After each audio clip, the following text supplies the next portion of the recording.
Hi guys, welcome back to Physics 150, the part 2 of capacitor. Now the next part of the capacitor is our capacitor network. Okay, how do we connect capacitor together and how do we find their resultant value? We look at capacitor network. So in our capacitor network, we have two types of network. The first one is the series network, okay, series connection. So it's actually quite the same as the theory for resistor connection, but this one is totally opposite. Now let's assume we have let's say 2 or 3, okay. Let's say we have 3 capacitor connected in series to a DC power supply. Okay, so this is our DC power supply, which we assume no internal resistance, and the voltage here is E. And here we have 3 capacitor, okay, C1, C2, and C3. Alright, so they are all connected in series like this. Now I will call this one C1, C2, and C3. Alright, now we assume again we have 3 voltmeter, which is actually used to find the voltage across each individual capacitor. And voltmeter here, they are measuring their voltage. This is V1, V2, and V3. Alright, now in theory we know that in circuit theory, if you connect resistor in series, you're going to have all their current the same, okay, because the electron have to pass through all the resistance. Okay, now in capacitor also, when you connect it for empty capacitor, if you connect them to a battery, a DC power supply, their plates will be induced to a certain amount of charge, okay, and the opposite charge, opposite plate will become negative. For example, C1, this one will be positive Q1, this one will definitely become negative Q1. Alright, so we write down the charge first. So we assume that they are all fully charged, not halfway. So this one is connected to the positive plate, so this one become positive Q1, this one will be negative Q1, the law of conservation of charge. And this one I assume is positive Q2, negative Q2, positive Q3, and negative Q3. Okay, but theory says that Q1 must equal to Q2 must equal to Q3, simply because they are in series. Okay, and then one more thing is, if you look at the diagram, you have 3 components. Each of them have a potential difference like V1, V2, and V3 respectively.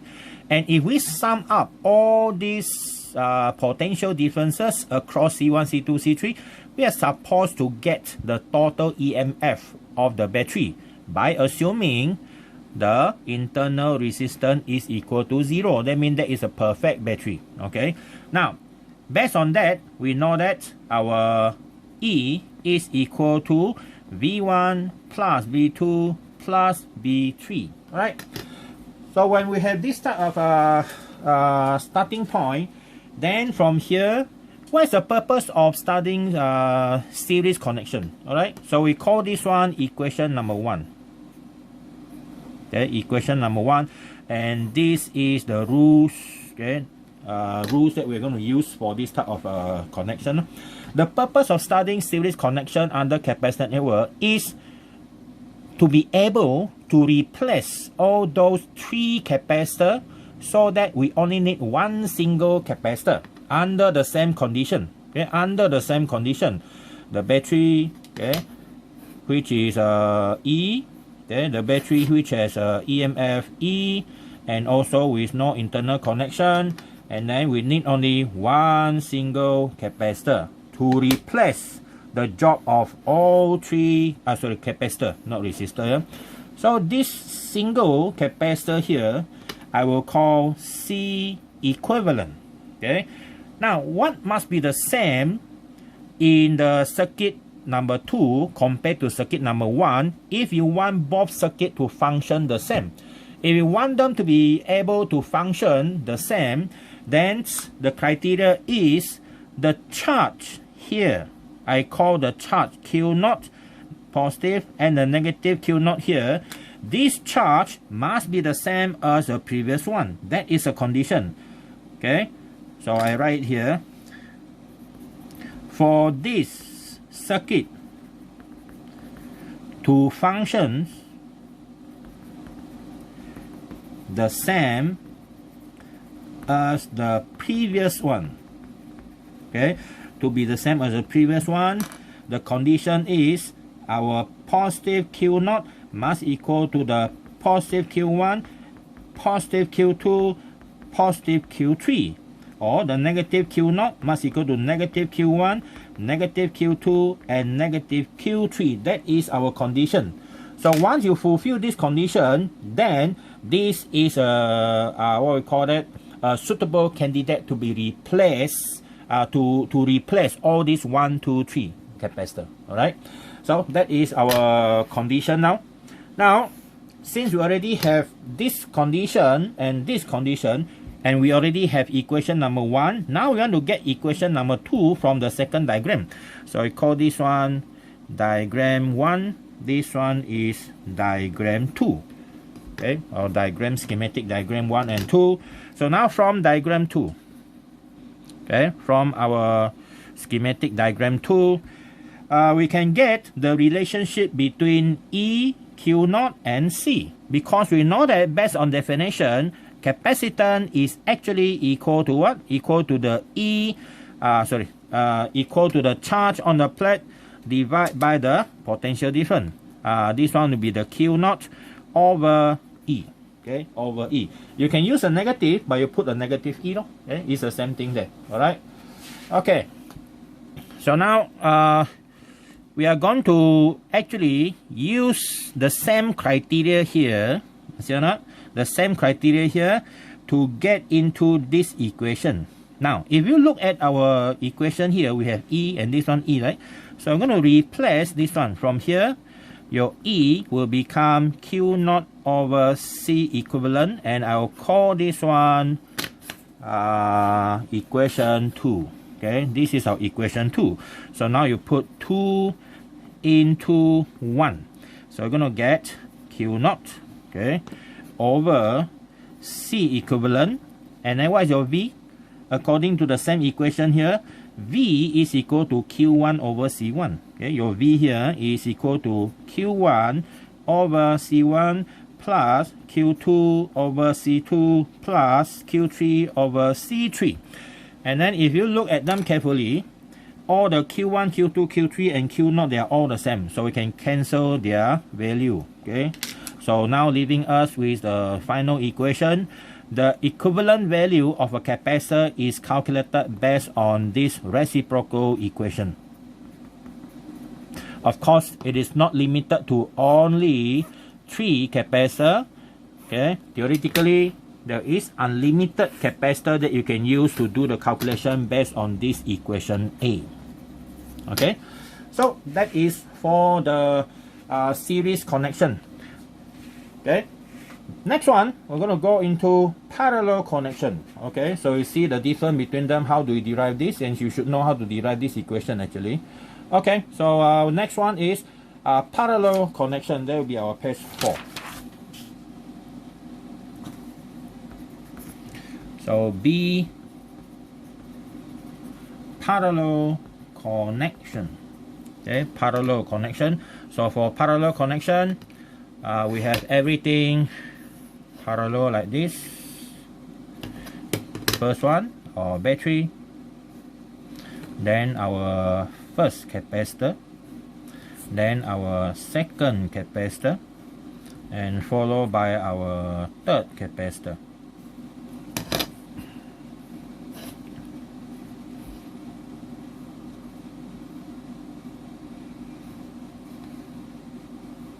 C1, C2, and C3. And this is our battery. Same battery we use. E, and internal resistance is 0. Okay, internal resistance is 0. Now I call this one C1. Okay, this is C1. Oh.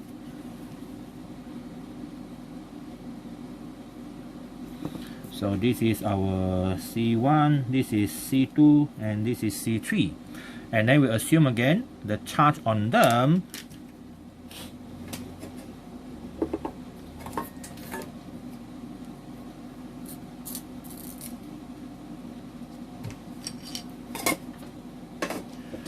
charge on this one is positive Q1, negative Q1, positive Q2, negative Q2, positive Q3, and negative Q3.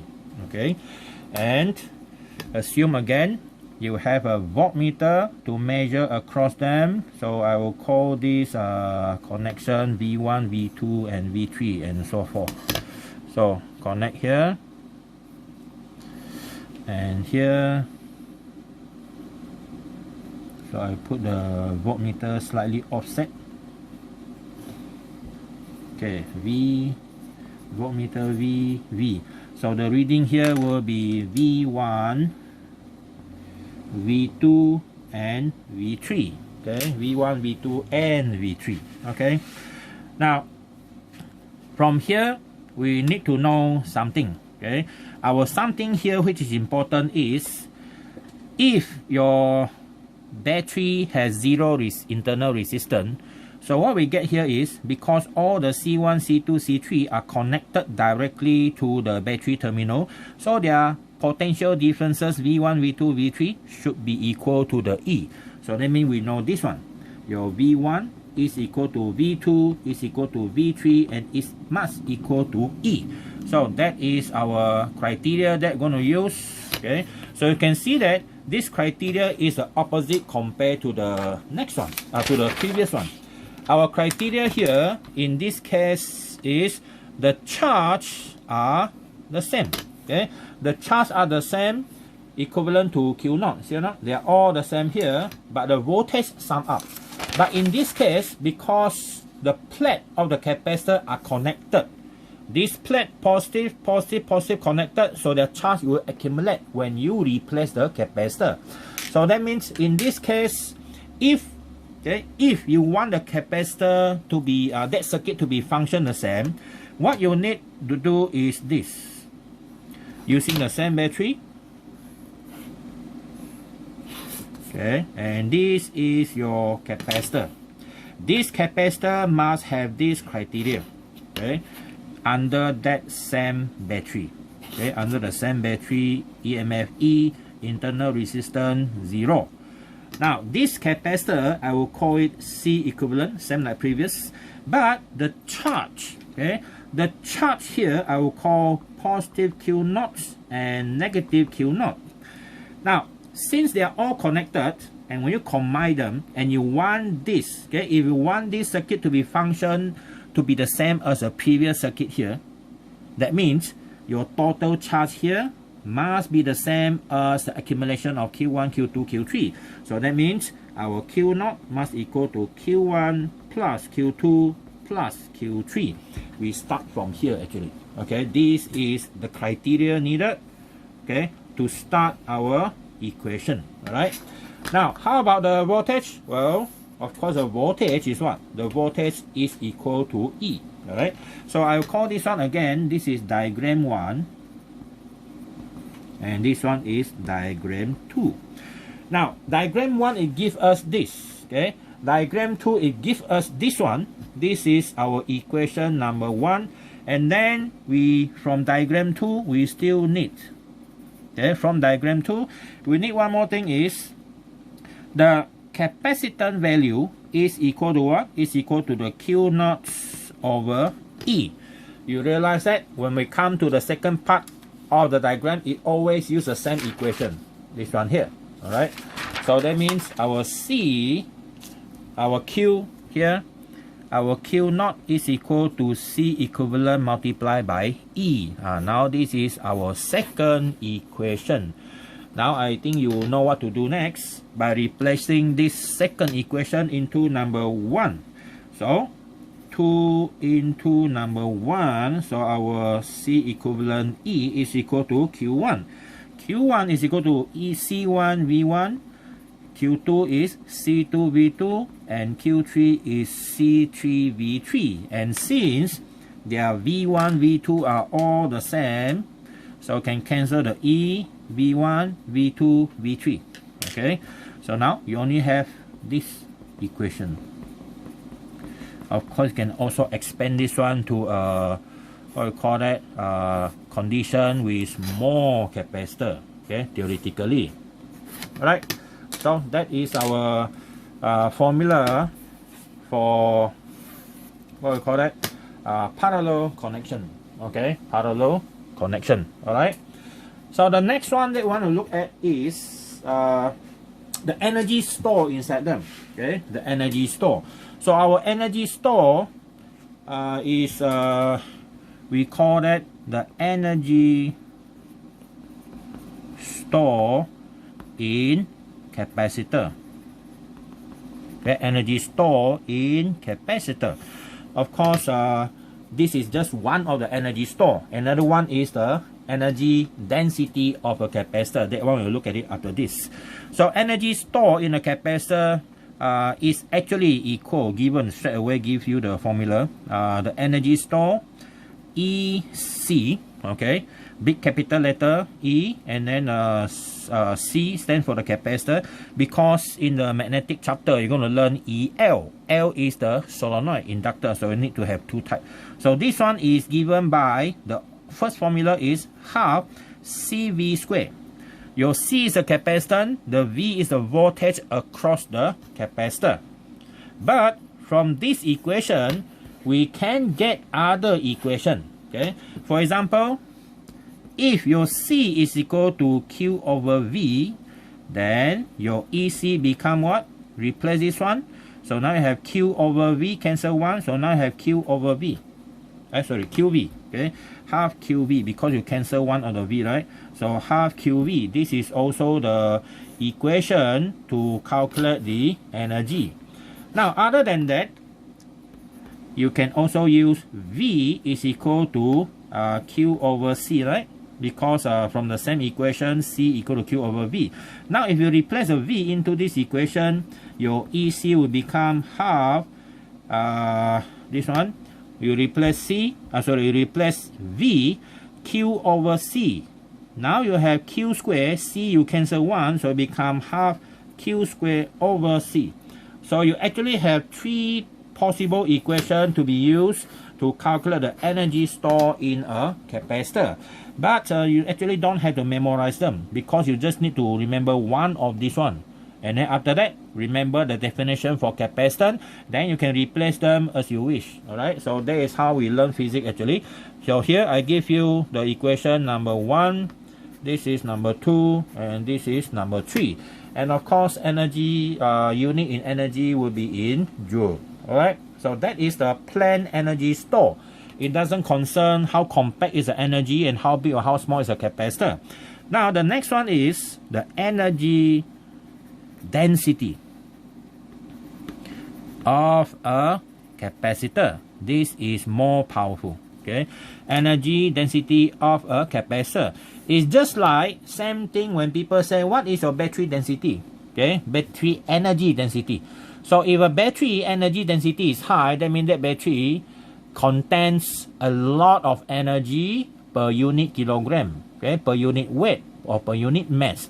That is more important, because when you design something that not stationary, like car, plane, and so on, space station and so on, you want to have energy as much as possible in the smallest possible volume. That means you need the compactness. Okay, you want it for 1 kilogram of the battery material, it can supply me with very much amount of energy. Alright, so that is our purpose here. So now, this we apply only for parallel plate capacitor. Okay, the reason is because we need to draw the volume. Alright, so this is our, that one.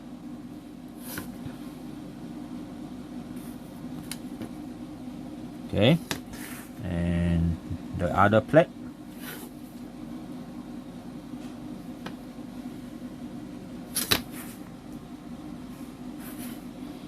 Alright, so we have this terminal, this one, and surface area is A, and a separation between them is D, separation D. And then we assume that we put some material inside, dielectric. There will be dielectric inside here. Okay, so this dielectric I put in green color. Okay, of course the other side is also there. So now this dielectric fill up the gap in between this parallel plate. So what is the volume here?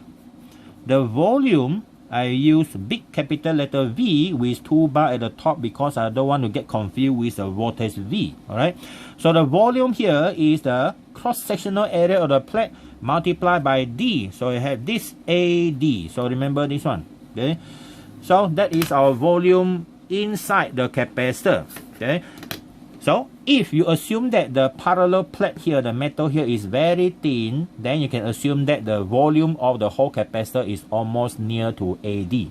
Okay, slightly smaller. Alright, okay, so that is our first requirement. And then what is energy density? Definition for energy density. Now we look at this one. Energy density symbol is E. Okay, energy density is the energy stored per unit volume. So that means E is equal to the energy stored in the capacitor divided by the volume of the capacitor. So sometimes we put this one as EC as well. Okay, EC as well. So if we know this formula, then we can actually put in the formula of EC and V into our equation here. So this one I'll call equation number 4, and now we put in all the particulars that we know. EC is equal to this one, I will use this, the first one, half CV square, and then over AD. But it seems like nothing much we can do here, right? But don't forget, we can actually, okay, put in the C value. What is the C again? Your C is this, epsilon R, epsilon naught A over D, right? And then your V square over AD. Alright. Now what next is, you can actually put this together. You see that the A disappear. Okay, the A disappear. Or we put things together first before we cancel them. Epsilon R, epsilon naught A V square over this D and D become D square. So can cancel our A, leaving us with half epsilon R, epsilon naught V over D square. Now what is this? Voltage per unit distance. That one is electric field. So our EC is equal to half epsilon naught epsilon R E square. That is our final equation. So normally the purpose of this equation, when they give you this value, they expect you to calculate this. Okay, electric field. Alright. So that is our equation number 5. You can also use this one, okay, but most of the time we need this one to get the electric field. Alright, so that is our chapter for the capacitor. Alright, so the next chapter will be on electric current. Alright, wait for the uploads and also the tutorial question.